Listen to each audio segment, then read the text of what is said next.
After doing a financial audit, most people find $200 to $600 per month they didn't know they were wasting. Here's the 45-minute process. Check last 90 days of bank/credit card statements. Highlight every recurring charge. Most people find 3 to 7 forgotten ones. Average savings from canceling and used subscriptions, $50 to $150 per month.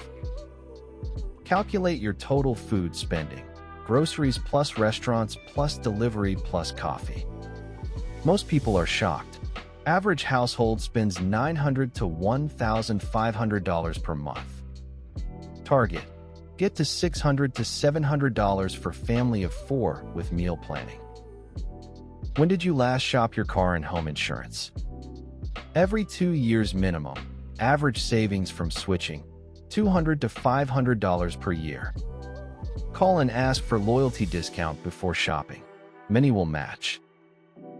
Identify 5 non-essential expenses from last month. Rank by value to you. Cut bottom 2 immediately. Redirect to savings or debt. Behavioral change, not deprivation.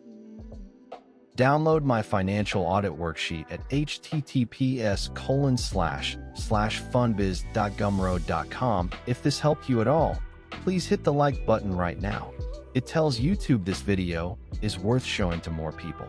And subscribe and tap the notification bell so you never miss a tip. We post every Monday, Wednesday, and Friday.